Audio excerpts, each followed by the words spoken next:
spring football and the spring transfer portal window is in the rear view, and now it's truly the college football offseason. We know finality for most of these teams' rosters, who their starting quarterbacks are going to be, who their weapons are going to be, the offense, defensive line. We have some clear outlook at what the 2025 season could look like. So now college basketball season's over. Great time to preview the football season. We're going to tier some Big Ten teams. The second year heading into the 18-team conference. Plenty of talent once again in the Big Ten. So I thought we'd look at where the Gophers stack up with the rest of the conference and uh, I guess the outlook on the conference as a whole heading into 2025. All right. So we're going to tier these teams, start at the top, go to the bottom. I'm going to kind of give an explanation for why I think the teams are in that tier. So at the top, this is one I really can't see any arguments. Um, I think Ohio State's the best team in the conference again. We're going to talk quarterbacks later this offseason, but uh, they have Julian Sayin, who's supposed to be their five-star QB, played under Will Howard last year. He's supposed to come in, take that next step. If he lives up to his potential, he could be an upgrade over uh, Will Howard. But Ohio State, arguably, in my opinion, has the two best players in the country with Jeremiah Smith and Caleb Downs. So uh, the defending national champs, best team in the conference, in my opinion. And then after that, I think there's two more clear teams that I would consider national title contenders. And I'm putting Oregon at number two. Um, I'm a big fan and supporter of Dan Lanning, big believer, I should say. Uh, I think he's the next great college football coach. He just needs that national title. I think he learned a lot from last season. Oregon was the consensus top team heading into the college football playoff, and then they fell short against the Buckeyes in the Rose Bowl. So um, I think they're another team that could have got an upgrade at the quarterback position. Dante Moore was once a five-star QB, heralded, went to UCLA, then transferred to Oregon, learned under Dylan Gabriel last year. They're another team. If that quarterback hits and lives up to his five-star potential, Oregon could easily win the Big Ten this year. I like what they did in the transfer portal. They don't really have any holes on the roster. It just really comes down to the QB. If Dante Moore is that guy, Oregon could win it all this year. And then lastly, Penn State. You look at the preview magazines, everyone's going to be talking about Penn State. They return Drew Aller, they return Nick Singleton, Katron Allen. They have all the pieces, improved a lot at wide receiver this offseason, but I'm just not going to believe in James Franklin until I see it. He has to prove himself. And I would be shocked if this Penn State team has more than two losses. They're loaded across the field, and honestly, if they miss the college football playoff, that's a huge disappointment this year. This is James Franklin's year to take the next step. Drew Aller could have gotten drafted. He opted to return. He's the clear-cut, most proven top quarterback in the conference, and they're going to have to show it. I don't think they're going to be better than Ohio State or Oregon, but it wouldn't surprise me if they are. I think these three teams in the top tier could win the national title. If any of them did it, I wouldn't be like, whoa. If Penn State did, it would be a little bit surprising, but they have the talent to, is basically what I'm saying. And if any of these three teams had more than two regular season losses, that'd be pretty surprising. If they missed the college football playoff, that would be very surprising. And that's what puts them in their own tier, in my opinion. And let's head to the next tier. So, next tier teams, I think, could be dark horses to get to the Big Ten title. this is kind of the tier of teams like a team like Indiana last year that snuck into the college football playoff. They were in the discussion to go to the Big Ten title all season. And these are the teams that I think could get to 10 wins, but they also could have 8 wins. So it's kind of that 8 to 10 range, in my opinion. And starting off there, I think is Michigan. Um, I think they're still probably a year away from being true uh, Big Ten title threats, true college football playoff threats, but they could sneak in this year. It wouldn't shock me if they did. Bryce Underwood, number one QB in the country. They gave him huge NIL deal. Uh, Around him, they're still loaded. They're going to be one of the most talented teams in the conference. But, excuse me, I still have some questions about Sharon Moore. In college football, you need an elite coach to compete at an elite level, and I don't know if he's that guy yet. They closed last year really strong, beating Ohio State, beating Alabama in the bowl game. They had plenty of momentum heading into the year. And I think anything less than 8 or 9 wins would be a disappointment this year for Michigan fans. But I still think they're a year away from entering that elite tier. They're going to be one of the better teams in the Big Ten this year, but um, with a true freshman QB, second year head coach, you still have to prove it, in my opinion. So that's where they are. And then on to the next one, USC. USC is a team that I'm buying. A lot of people down on Lincoln Riley.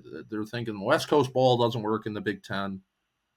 They're thinking he's in over his heels, and maybe this is his last year at USC. Failed experiment.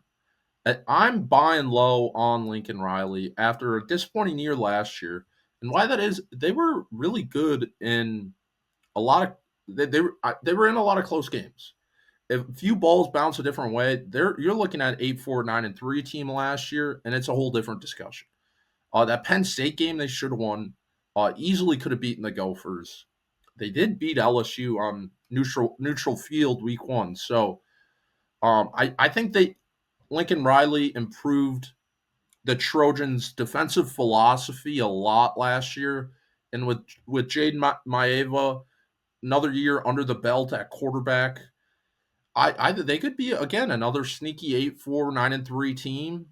Maybe they're one of those last teams to get into the college football playoff.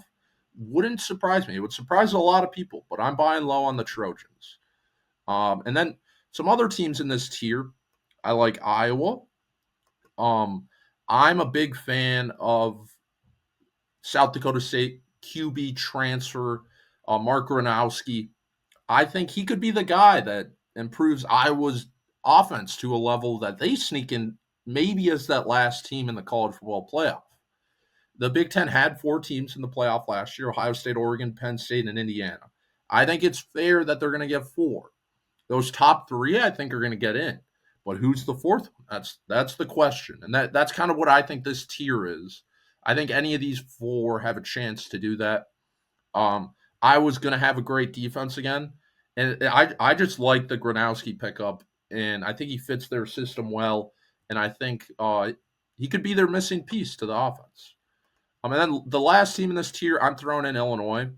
A lot like Penn State, they're going to be a trendy team in the preseason, return a lot. Luke Altmaier might be the second best returning quarterback in the conference. Brett Bielema had a great season last year. They go to the Citrus Bowl. They beat South Carolina. I just still don't know if they have the guys to be in that elite tier.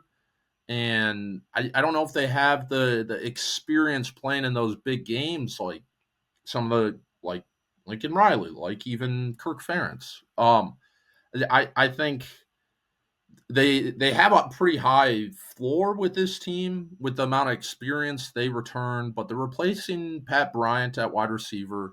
Luke Altmaier is good, but I don't know if he's the second best quarterback in the conference that I think some people might put him at before the season. So they're going to be a good team, but I might lean closer to 8-4, 7-5 than that 9-3, 10-2 ceiling, like maybe Michigan, USC, or Iowa have. So in the next tier now, These are teams that I would be surprised if they missed a bowl game, but I also would be surprised if they made the college football playoff.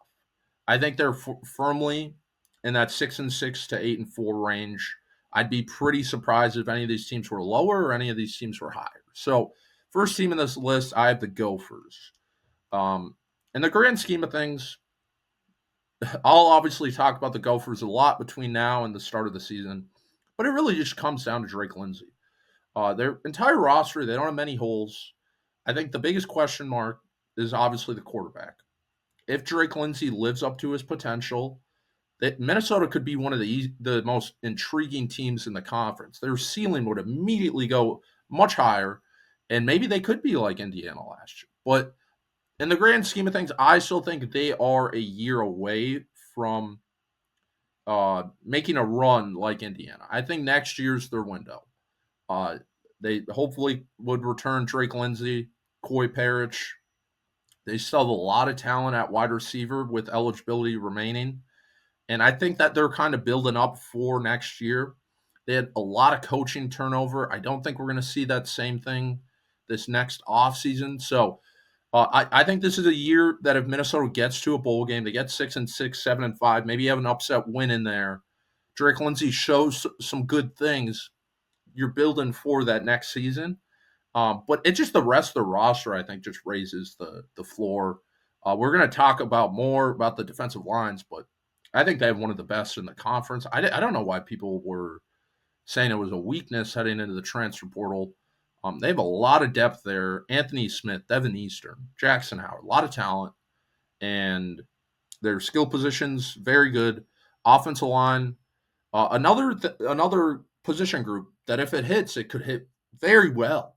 If Nathan Roy is lives up to his potential as a redshirt freshman, um, they could be sitting pretty. But I'd be surprised if they missed a bowl game, and I'd be surprised if they were 9-3. So that's why they're the first team in this tier for me. Next team is Indiana. A lot of people super high on the Hoosiers, super high on Kurt Signetti after last year. Rightfully so. Great football coach. But there's 18 teams in this conference, and you're not gonna go 10-2 every year, whatever that 11-1 last year in the regular season. So yeah, you play good teams, and I don't know if they're gonna be able to replicate that. Replacing Curtis Rourke with Fernando Mendoza, I like Mendoza. It was a good ad from the transfer portal. He's a good quarterback, but you're replacing so much talent all over the field. And I just have questions about if they can replicate the same success. They do have an easy non-conference schedule again, and it would shock me if they missed a bowl game, but it would shock me if they got back to the college football playoffs. So that's why I'm putting them in this tier right with Minnesota. The next team, the Nebraska Cornhuskers, another team with some high variance this year. They're going to get talked up a lot in the preseason, as they always do. Dylan Raiola, a guy who I'm high on. I think he's a very talented player. But I just don't love their wide receivers. I think they could have made a bigger splash in the portal. Prove you are Nebraska. Go get a true number one. Realistically, I like Minnesota's receivers better than Nebraska. Dylan Raiola might have higher potential than Drake Lindsay, but that October home game at Huntington Bank Stadium is one of the most interesting on the Gophers schedule. Minnesota and Nebraska kind of built a little rivalry since they've joined the Big Ten. But early, I think Minnesota's a better team. So that's why I have them higher. But again, I'd be shocked if Nebraska missed a bowl game. I'd be shocked if they got to the college football playoff. So that what throws them in this tier as well. The last team in this tier is the Washington Huskies. Another team, like all four of these, really interesting quarterback situation. Second year Jed Fish in Seattle. Damon Williams, one of the most interesting quarterbacks in this conference. He looked tremendous in last year's Sun Bowl against Louisville and could be really the best quarterback that no one knows in this conference. And Washington might be the one team that I talk myself into a little more as the offseason goes on. But again, another team that I'd be shocked if they missed a bowl game, but I'd also be pretty surprised if they made the college football playoff. Uh, but again, I think they have the potential to maybe knock off one of the big boys uh, in the regular season. They're just a sneaky team that I think is kind of hiding behind these big teams like Nebraska. Everyone's going to talk about Nebraska. No one's talking about Washington. And Damon Williams, remember the name now. I think he could end the year as one of the better quarterbacks in the conference. So the next tier are teams that I wouldn't be surprised if they made a bowl game, and I also wouldn't be surprised if they missed a bowl game. These are teams that I think can sneak out some big wins, but also could get picked off from some teams that make you go, "Whoa, they lost to them." So first team in this list is Rutgers. Rutgers had a good year last year with Ethan Kaliakmanis. Gophers fans have a lot of opinions on him, but he did improve and he played well last year. Heading into year two with him in Piscataway. Again, I just I don't know how they're going to be much more than either 5-7 or 7-5, somewhere in that range. I don't see anything more, anything less. Uh, Greg Schiano's a good head coach, but again, this is an 18-team conference. Teams have to lose, teams have to win. Not every team's going to be good. I like Schiano, but it's just like every team can't go 8-4. So that's kind of where I see them replacing Kyle Monungai. Gonna have a good team again, but they're not going to be a cupcake by any means. They're going to be a tough team to play. Going to be playing at Huntington Bank Stadium. That's not a gimme game for the Gophers by any means. It's basically what I'm saying. But they're not going to be some. I don't think they have as high potential as a team like Gophers, Indiana, Nebraska, or Washington. So that's what puts them in this tier. The next team is UCLA. No, I'm going to go Michigan State next. Year two with Jonathan Smith. Michigan State's in a really weird spot right now.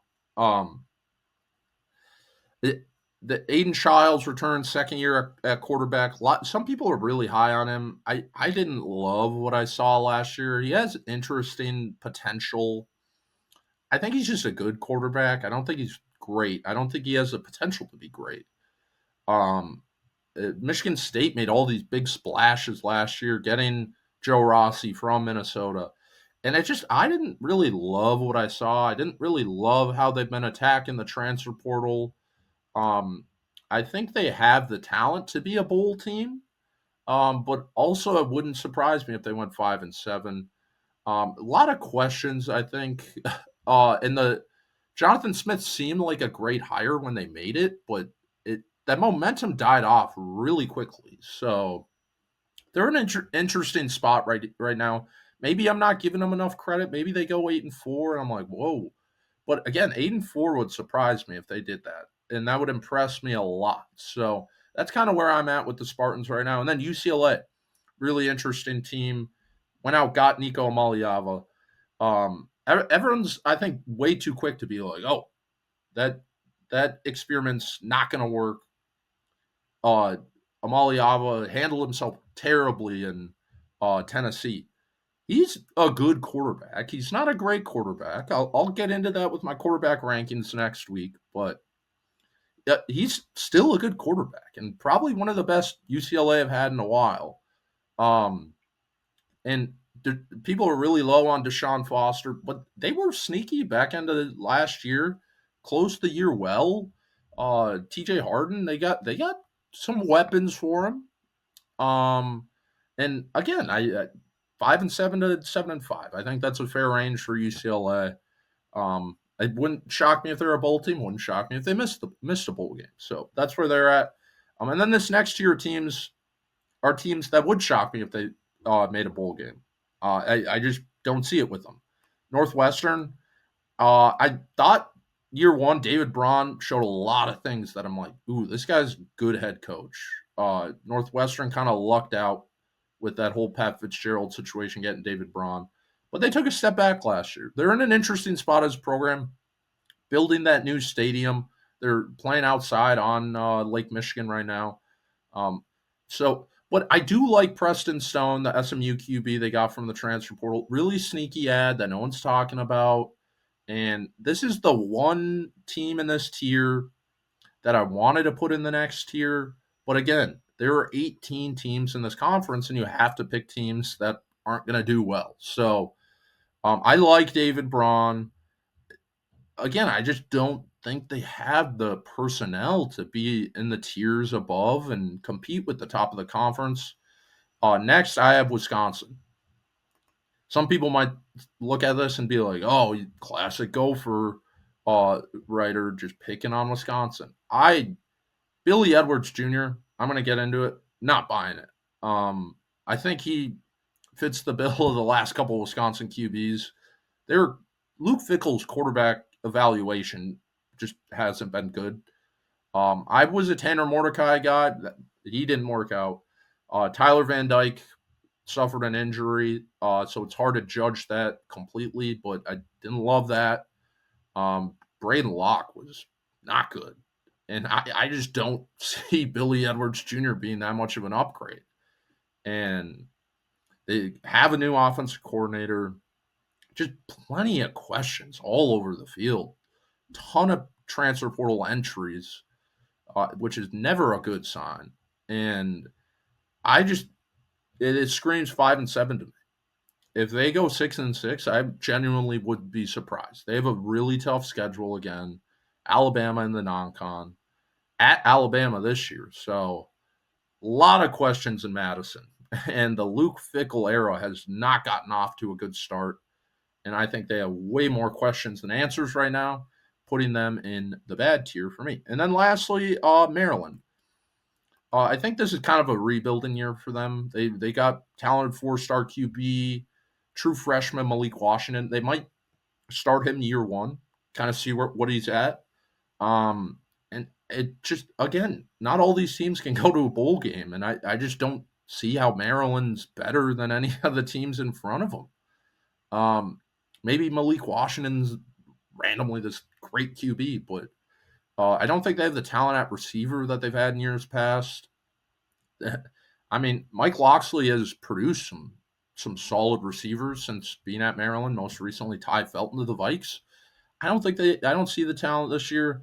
They're going to be a solid offense, but I think step back at QB, step back at a lot of places, and I just don't see how they're going to get to 6 wins. So that's what puts them in that tier. And then lastly, Purdue. Don't need to crap on Purdue too much here, but first year head coach Ryan Odom from UNLV. They have the worst roster in the conference, probably the worst quarterback. Not an easy schedule, and they had a lot of spring transfer portal entries. So there has to be one team that's worse in the conference. Odom might be good next year, but the rebuild I think is going to take a little bit in West Lafayette. They had something special with Jeff Brom, and then he goes back to Louisville. And I think Purdue's in a tough spot right now as a football program. They're a basketball school, and they're going to invest money into their basketball program. I think football right now, they're trying to figure out who they want to be a little bit. And I think it could get bleak this year in West Lafayette once again. So that's where we're looking at. Right there, I think Gophers are firmly in the middle of the conference. Just under 120 days until week 1. And I think it's going to be another great year in the Big Ten. I think the Big Ten will have a discussion with the SEC once again for who's the supreme conference in college football. But appreciate you guys for listening. Make sure to click subscribe, get some notifications, click like on the video for all things Minnesota sports, Gophers sports. Follow Gophers on SI as well as Timberwolves, Vikings, and Twins. And I appreciate you all for watching. Until next time.